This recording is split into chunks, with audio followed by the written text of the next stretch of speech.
যারা প্রতিদিন ট্রেনে বা বাসে জার্নি করে তাদের মন থেকে স্যালুট জানাই। আসসালামু আলাইকুম, আমি তোমাদের রোজিনা। কেমন আছো তোমরা সবাই? রায়ান হওয়ার পর থেকে প্রথমবার ওকে ছেড়ে দূরে কোথাও যাচ্ছি। বেশি দূরে না, বাড়ি থেকে 45 কিলোমিটারের রাস্তা। আমাদের আমিনপুর স্ট্যান্ডে বাসের জন্য দাঁড়িয়েছিলাম। 2-3টা লোকাল বাস ছেড়ে দিলাম, কারণ লোকাল বাসগুলো বুনিয়াদপুর গঙ্গারামপুর খুব লেট করে। আধা ঘন্টা অপেক্ষা করার পর অবশেষে একটা স্টেট বাসে উঠে পড়লাম। ভাই রে ভাই, কি যে ভিড়, পা রাখার জায়গা নেই, তার উপর অসহ্য গরম। যারা প্রতিদিন যাতায়াত করে তাদের কথা ভেবে আমার মাথায় খারাপ হয়ে যাচ্ছে। বাড়ি থেকে পুরো রাস্তাটা দাঁড়িয়ে দাঁড়িয়ে আসলাম। বাস থেকে নেমে কোনো রকমের স্বস্তির নিঃশ্বাস ফেললাম। যাক বাবা, বাঁচা গেল। চিনতে পারছো তোমরা? আমি এসেছি গঙ্গারামপুর সুপার স্পেশালিটি হসপিটালে। তোমরা গেস করে বলো তো কারণটা কি হতে পারে? স্টাফদের লিফট দেখে ওইদিকে যাই, লিফটটা খোলা ছিল। একজন ডক্টর ছিল, হয়তো ঠিকঠাক চিনি না। আমি যাব 5th ফ্লোরে। আমার বান্ধবী মিমি অনেকবার ফোন করেছে কোথায় আছি, কতক্ষণ লাগবে আসতে তা জানার জন্য। আমার জন্য একটা সিটও রেখেছে পাশে। আজকে আমাদের ডক্টর নার্সদের একটা ট্রেনিং ছিল। ট্রেনিং করার পর লাঞ্চ দিয়েছিল, ওটাই আমরা বাইরে বসে খাচ্ছি। খাবারের ব্যবস্থা থাকলো, কোথায় বসে খাবো তার কোনো ব্যবস্থা নেই। তনুশ্রী বোনটা তো বসার জায়গা পেল না, তাই দাঁড়িয়ে দাঁড়িয়ে খেয়ে নিল।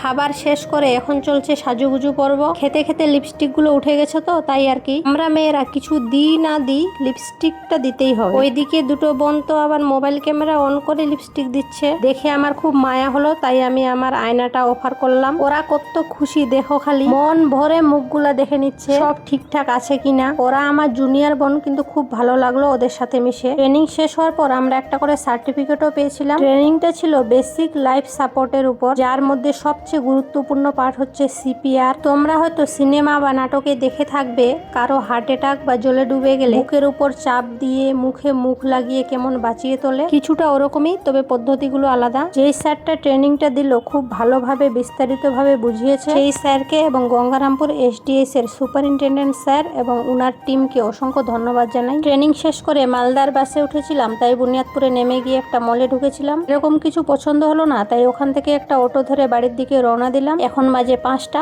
সবাই ভালো থেকো, সুস্থ থেকো, আল্লাহ হাফেজ।